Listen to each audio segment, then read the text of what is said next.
person, by family. It's just all the Shelbys kind of lumped in. Yeah, this is sometimes even just a fragment. I know. Oh, Elizabeth Shelby, copied by Elizabeth Shelby Kincaid. Oh, from Collins' History of Kentucky. There you go. So, old but not an original. Yeah. Yeah.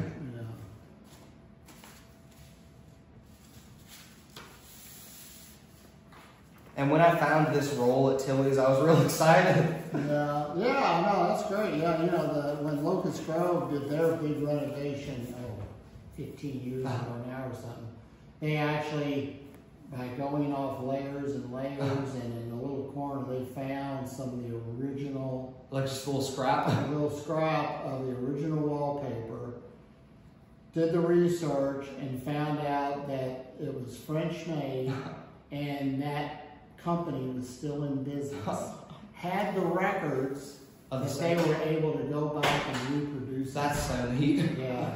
And the paints too, you know, you think, oh, it's very bland. Well, you know, it's teal and turquoise, which was very expensive, and all this beautiful colored paint. And there's a part of it that's green, right? And they said the green was the most ballroom, expensive. Yeah, ballroom upstairs, is that beautiful green. I love that color. Yeah, and so it was very colorful.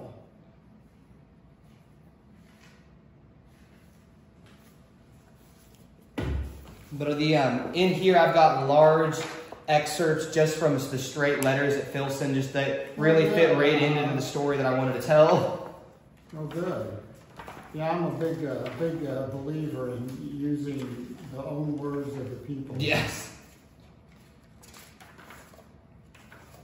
My dear man.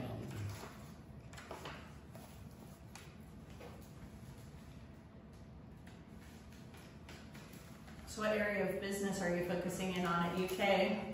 Marketing management. Okay. But it's really, I was going to initially just go straight history, but I figured I could have a fallback plan if that didn't work out. Yeah. And that way I'll get my minor and my certificate, and then I can do the grad school, but I'll still have a business background. And when I talked to Doug Appler, who's in the College of Design and runs part of historic preservation, he was telling me about how it's a good idea and it's really unique because most people that are going into historic preservation either have an architecture or a history background. Yeah, yeah. Well, and you can never go wrong with having business as a background, especially in history. Business. Yes.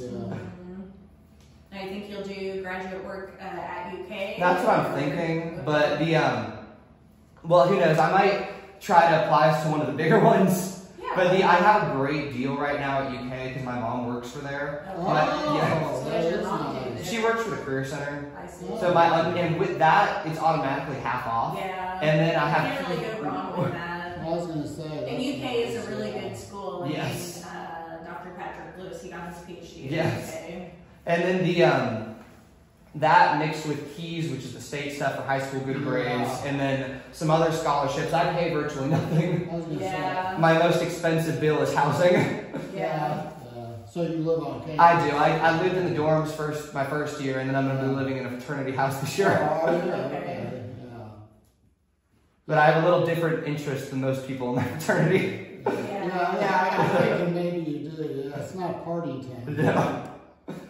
Now, are you since you're really interested in history, are you in any lineage societies? I'm in the preservation club at UK, and I want to join the Colonial Warriors, but other than that, I haven't looked too much into it.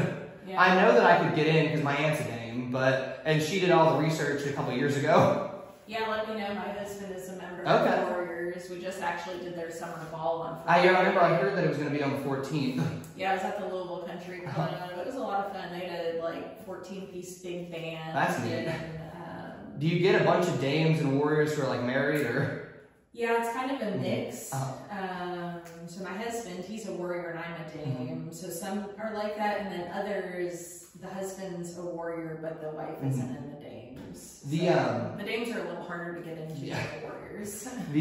My aunt was the first woman in Kentucky to get into the dames off of Pocahontas' lineage. Oh wow, that's awesome. My great grandmother was an Eldridge from Virginia. Okay. And she lived on land that was given to our family by King George II. Wow. And she lived in a house called Wheatland. Yeah. And it was a 1780s federal, beautiful. And it's still apparently owned by one of our distant cousins. Yeah. But it was left to her by her great aunt. And then one of her cousins, just because he was a man, he said, it's mine. Yeah. And so she broke in the middle of the night and stole everything. Oh my God. And then she moved to Kentucky. Yeah. Well, yeah, we're good friends with the registrar of Colonial Works, Okay. Jesse Hagen. So Okay.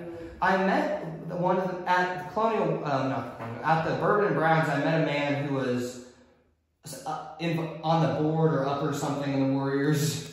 There's quite a handful. Possibly John McLeod. He's the current president, I think, right now, or just stepped down as president. But yeah, if you're interested. And then you know Judge Miles. Yeah. He helped me a lot. Yeah, he was there on Friday. He's super. I love his Walter Kaiser book. Yeah. Yeah. Yes. Well, yeah, that's almost all of it's out of the Filson Yes. collection, the vast majority. John David Miles serves on our board. He's been involved. At Filson? Yeah. He's been involved in the Filson, whatever, 30 plus years. Jim? Oh, yeah. John David's been, yeah. He does our house tour. house tour, Yeah. so is what he's most notable Okay. for. He does all the notes for the. When he just donated those Lyle papers. Tell him about the Lyle papers, how good they turned out. Oh yeah, so he had. He's coming through his mother's estate. He just lost his mother, and he found a little receipt box of a woman named Lyle out of Shelby County, and they're probably, I would say, all 1840s to 1870s era, predominantly a mixture of receipts, buying and selling enslaved people's materials. He's got a book on Shelby County too, right? He does, yeah. So he has historic houses of Shelby County. He's working on Woodford County right now, actually. He has the Walter Kaiser book. He has quite a handful of books that he's written. But he's also a warrior in colonial wars as well. So yeah, you should definitely look into joining. It's a fun organization. Would I be able to just piggyback off of my aunt's stuff? You probably would. Okay. What you'd need would just be to get a copy of her application, and then. Well, and then you need the research. Make sure that the research is all there. It kind of varies. You would need to connect yourself to your aunt. Okay. So you need like your birth certificate, your parents, wedding information, birth certificates, that kind of thing. So the first 3 generations, you'd probably need a handful of information to interconnect you to her. But then usually they don't even make you resubmit if somebody's already in. And dames is harder to get in than warriors, the colonial wars. Really? Yeah, they're way more strict on requiring more documentation than the colonial wars. But yeah, you probably just pay, I think if Jesse will do your application for like $150 bucks, and he'll do all the there is paperwork that needs to be pretty formally done regarding how you're citing sources and that kind of thing. Yeah, Brendan's trying to get Warren Payne in. Oh, is he? Yeah, we just got some more vital records. Good. So, but yeah, it's a fun organization. They do two balls a year, essentially. One in the summer, one in the winter. Yeah. So if you're interested, you could potentially, get your paperwork in time for the winter one. Yeah, that one's at the Pendennis Club. Okay. Are they at the same places every year? Usually, but I'm not sure. We've only been to a handful of events. So we've done more Colonial Dames events. Like we've done Bourbon and Browns the last handful of years. Bourbon and Browns is a fun event. You can see everybody. I've noticed everyone who's involved in those organizations have real similar interests. Well, they are. Yeah, they're really big into historic preservation and genealogy. Especially the dames with the Orlando and Liberty. Oh yeah, I mean, they more or less have saved those houses, and Colonial Dames actually owns. Over 300 plus historic properties around the East Coast. Really? Wow. Yeah, that's their largest assets. They also support Gun-Free Hall and abroad in England, as well as there's one other, Soulgrave Manor as well. So one of their core missions is historic preservation. Yeah. And when Filson gets the book, would they be willing to put like a note in the Bruin collection and say, look at this book, it'll help if people... Oh yeah, we can do a cross-reference over, we can get probably, usually our finding aids will have added collections, and I don't know if she did it in this one. Well, yeah, we get see, this is Sue Clark's notes on collections. So Sue Clark more or less wrote the biographical note here. Yeah, that's easy. And then this is where it would go in related collections. Okay. So we list out other materials that interconnect with. So it did look like we got some Bibles and books. This is the photograph collection, that's online. And then there's also a run of objects that came in.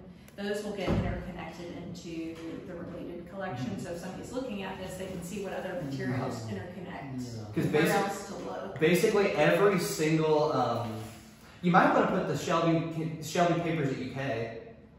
So these just are Filson? mostly just list Filson related materials. Yeah. But so the book has pretty much every single Shelby family member that's referenced in the Bruin collection in there. And it has their full biographic bits, and I got the Clay Lancaster Award for it. I was really proud of how it came together. No, that's really nice. Congratulations is right. Yeah, it sounds like you've done a lot of hard work. Thank you.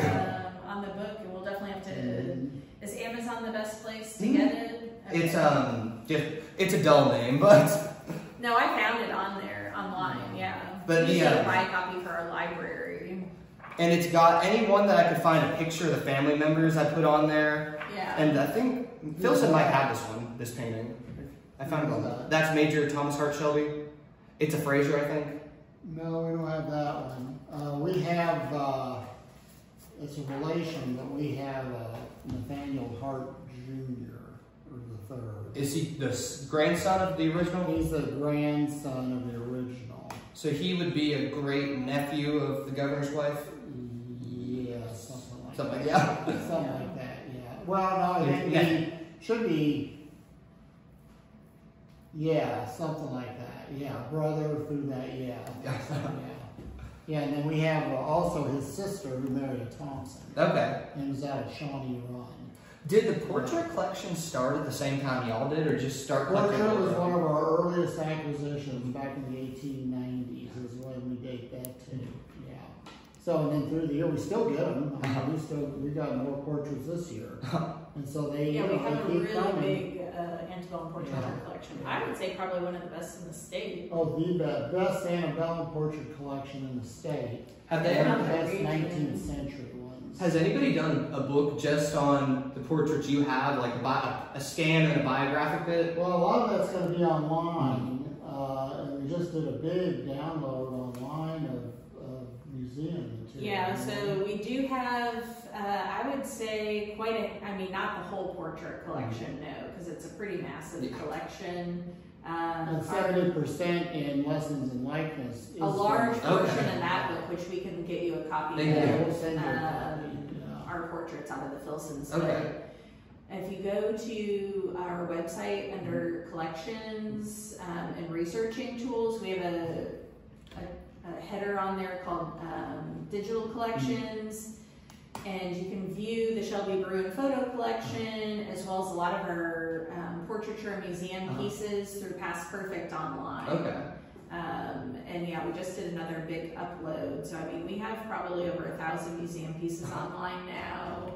And we just hit 10,000 images total this last week when we uploaded. Yeah. So of digital images. Now, some of those may be like 50 pictures from one collection.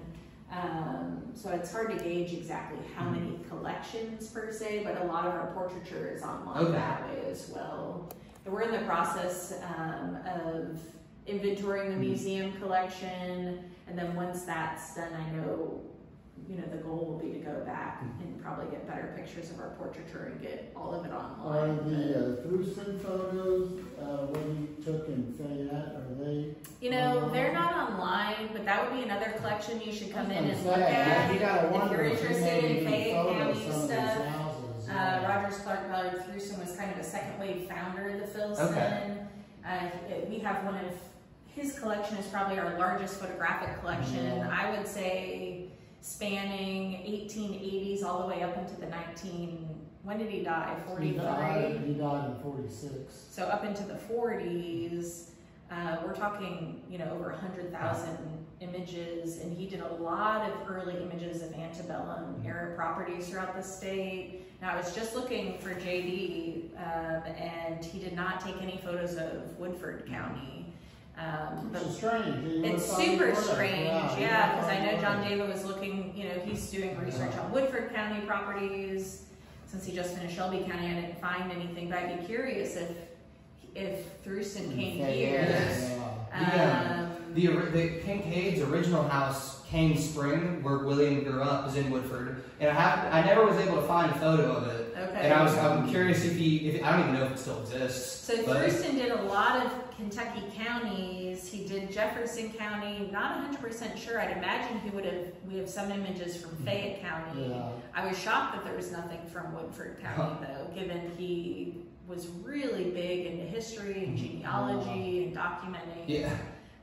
But that would be a collection worth taking a peek at if you were to come take a trip definitely. up.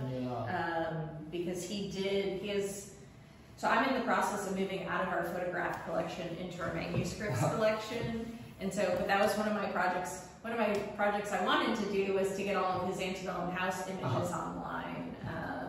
I'm not going to get to do that project Well, now. assign it to Haley before you do I've it. already given her so many projects. She won't take Add it to anything her else. list. She won't take anything else from me. I did get over 500 early Jefferson County photos online through Thruson. So I figured since we're in Jefferson County, I should focus on that. Yeah, might as well. But we're Kentucky wide. Yes. And Ohio No, we Valley. do, yeah. So I mean, we're more than just Louisville centric. We're known for our Ohio Valley, and definitely antebellum era collections is what I think we're most known Oh, yeah, that's known the for. strongest in Kentucky, but not even the region, as you say. If a collection of this size was to come and be, let's say there's transcripts of all the letters, some of the diaries, how long would the turnaround time be? Well, to get it the up? transcripts would speed things up even. And let's say if Lynn was assigned to it directly, something like this, I mean, it'd be months that you'd be needing to It work probably on. would. Well, Well, it's then, hard to, until she gets into it, It's hard to tell. it's hard to tell. well, but and it'd it be a priority. also depends on what she's already working on as well. We can't have somebody stop a project and start a project, so she'd have to get through what projects are already in the dock. But it'd be a priority. Um, we can tell that.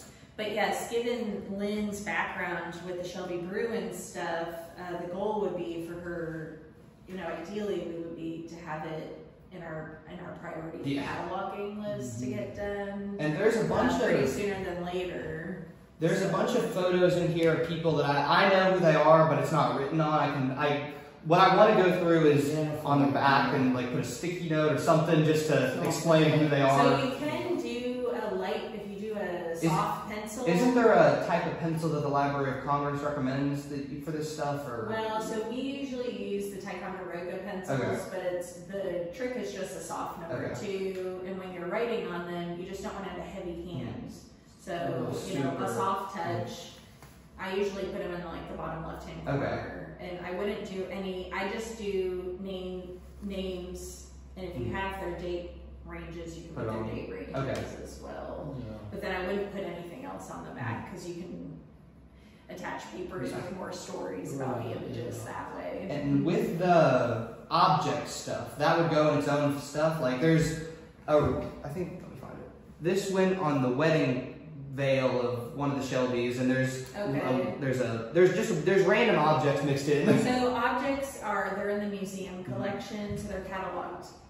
Just similar to Shelby Bruin, what happens is the collections go to area experts. So we've got people who specialize in papers, they work on the manuscripts. You have somebody who specializes in photos, which was me up until recently, who works on the photos. Then you have somebody who specializes in museum three-dimensional objects. We each kind of do similar work, but we have our own areas of like expertise. And the cataloging is also very different from objects to photos to manuscripts.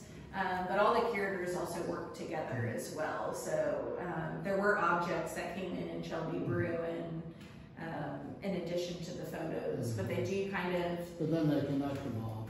So they're intellectually interconnected, but physically they're stored separately. Well, because you store them differently. Yeah. They're all stored and housed differently. How large objects do you collect? Like these chairs are early 1800s. I was actually going to ask. Are they really? Yeah, Wow.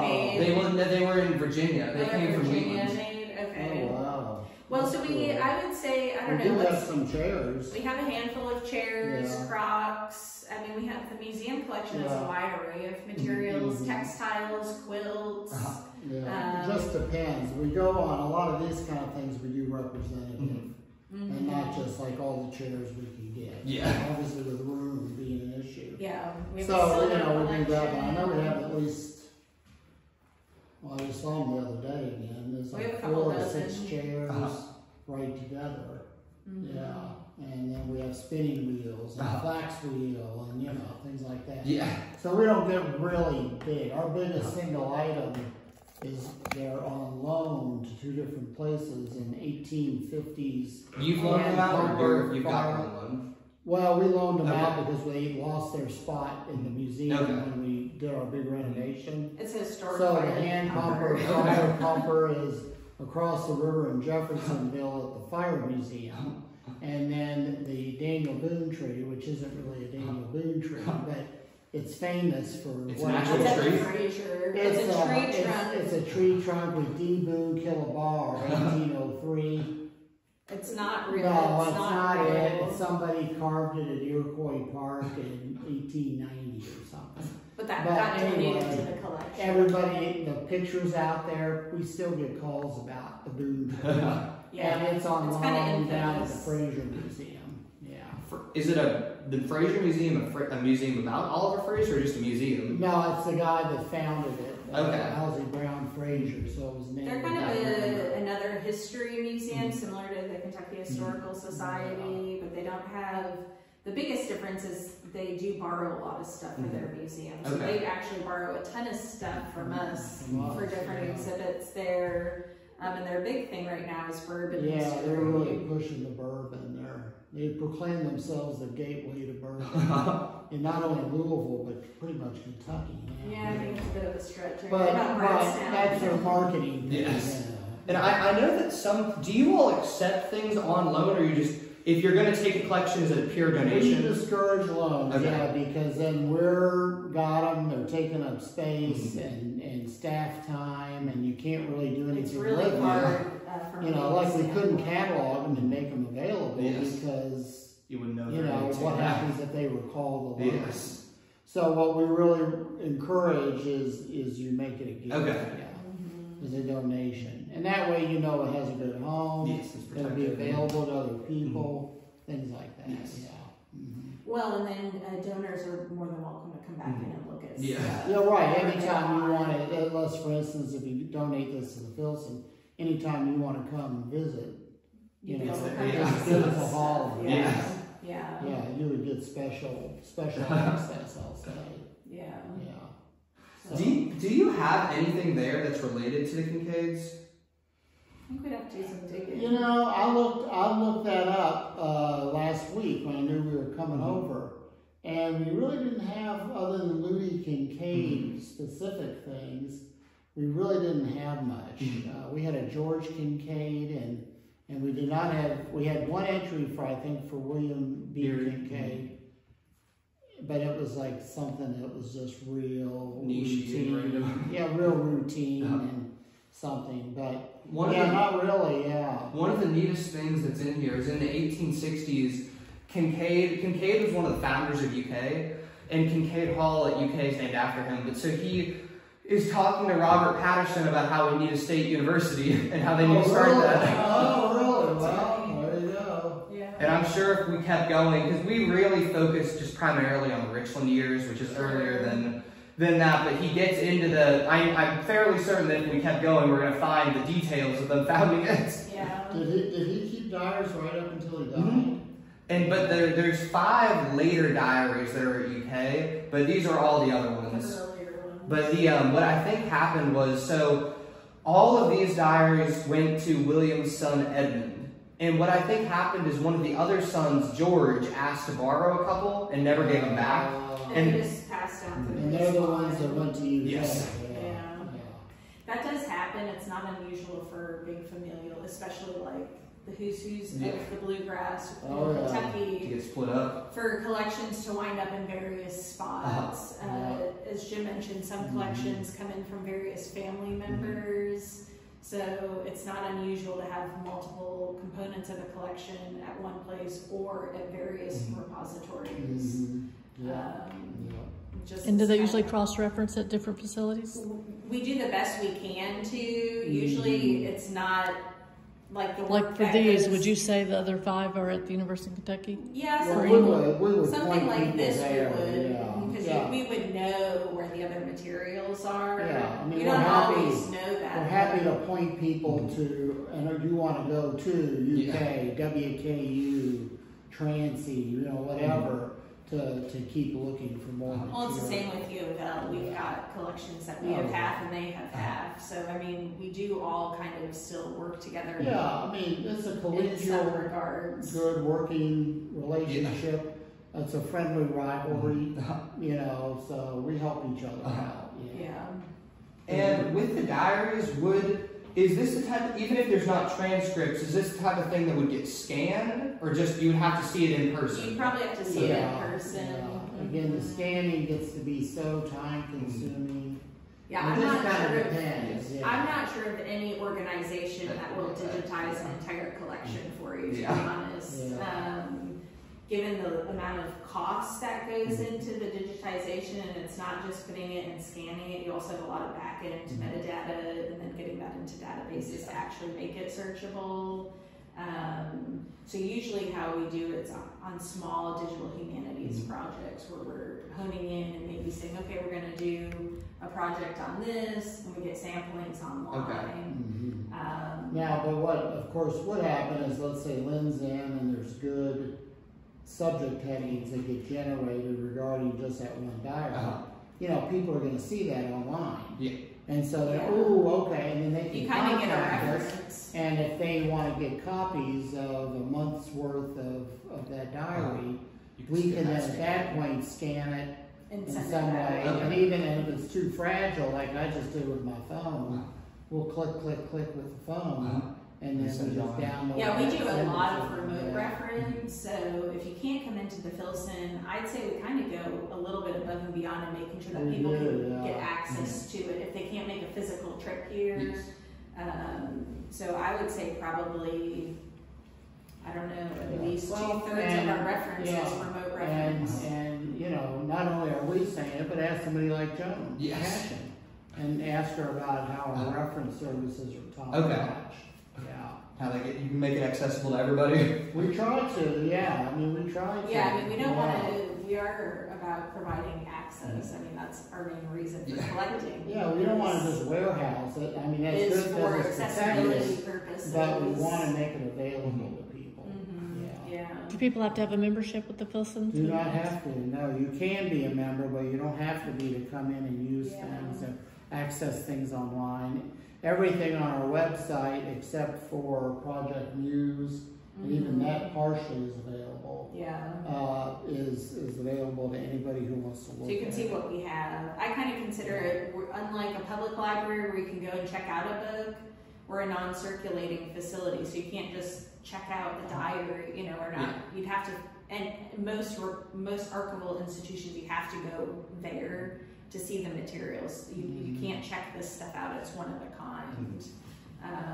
But our profession, the core of collecting, is making materials accessible and preserving them for future generations to come. I mean, that's why we do encourage people to donate, because yes, okay, it's in your family house, but by giving, you're actually leaving a legacy behind in your family's history. Where people like you or other students can actually come in to access the materials firsthand, versus it being stored in your family basement or family home. I mean, our mission statement is to collect, preserve, and share the history and culture of Kentucky and the Ohio Valley. Yeah. So, Yeah. you know, and that since day one was the Filson statement was, then it was to collect, preserve, and publish. And so we don't really do a whole book. I mean, there's special books we occasionally will do, but now it's that collect, preserve, and share the stories of, you know, of Kentucky and Ohio Valley. Yeah. And I think the sharing is the most crucial point. I mean, Yeah. we can collect it and we can preserve it, but without making it accessible, it's mute. So Right, yeah. Well, and ask Sue too, how, you know, her experience. Yes. yeah, we have worked a lot with Sue and Joan Cashin. Joan Cashin is a pretty extensive Filson researcher. We've all worked with Joan on various projects. So And Jim Birchfield, I mean, you know, we know all those. Yeah. So, that's good. We'll And I think it would really, the Shelby stuff here would really complement the Bruin stuff. The Shelby Oh, Bruin. I mean, it's all intertwined. it complements them perfectly. Yeah. They just mesh right together. There's letters Yeah. in here that are written by the same people in the same weeks Right. as some of the stuff over there. Yeah. So that shows how things get split up. Yes. You know, and of course, depending upon recipients, you know, but I one time had a family and they inherited some family letters, and they were older letters, and there were like I think four, maybe five siblings that inherited this. They went through and everybody took a turn picking a letter. But they wanted it. And so, I mean, what had been one collection, it wasn't a huge collection, but they all ended up with like 30 letters each. And I mean, it was completely scattered. well, it's just across the kind of country. from a researcher's standpoint, it's like, Oh, it's a nightmare. why would That's you have a done nightmare, that? yeah. We do kind of want things Stick Yeah. centralized. Yeah. So if somebody's coming in to do research, not only can they see Shelby Broom, but then they can see this other Yes. collection. So for people like you, it makes your research Easier, easier. yes. Yeah. Well, it's like the Corliss Ruspus papers that I mentioned earlier. A cousin in New York had some, a cousin in Kentucky, a cousin in Florida. And fortunately, they all ended up back again at the Filson. So they all You kind know, of got to but be- before Yes. that, I mean, it was just, you know, they were all, because the family had split them up, you know, at some point, and they all fit together. Yeah. So, Yeah, so that's the good thing about, as you're contemplating what to do Yes. with Leslie, is, you know, okay, where's the best fit and where do they really going to have the most impact, you know, and placing them with the Shelby Broom, that increases the impact and importance overall because they're all together. And the article that Lynn Pohl did that was just about the Shelby Bruin, would something like that be done about this stuff? Or?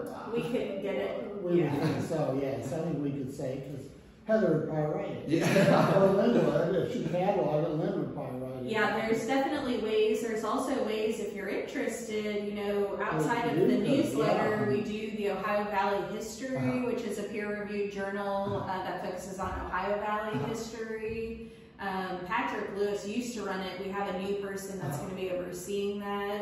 But you'd also have the option to, you'd have to shrink it down a bit, not a book size, but there's ways of doing essays and doing writing in that, whether it's us or you, even if you're interested in doing another published article. I would enjoy that. There'd be a way for us to connect you with him. Would it be, could I do Shelby's, Kincaid, or could I talk about McMurtry, or? Yeah, it could be. I mean, You it's could roll them in together, yeah. It kind of- as a collection essay, especially.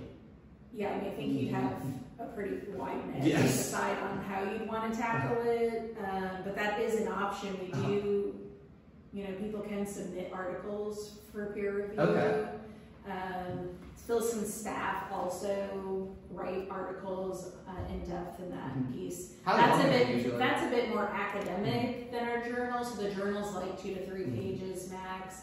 That can That's be, I easy. think, anywhere from I don't know. Most of the articles I've written over the years, anywhere from like a dozen to 2 dozen pages max. Yeah. Because it's a journal, so I mean, well, similar to the Kentucky Register, KHS. Yeah, they often like them to be kind of nicely illustrated. Yes. They want Yeah, that's what I illustrations. You're kind of in a lot of people that publish in the OVH are research fellows who are then going on to publish a book. Yeah. So this is kind of like a little sneak Yes. peek. Which I kind of got the feeling that was what Jones was. Yeah, it's peek. kind of like a little Yeah. sneak peek to your then bigger periodical that you're Underneath writing. stuff. But and those come out quarterly. Okay.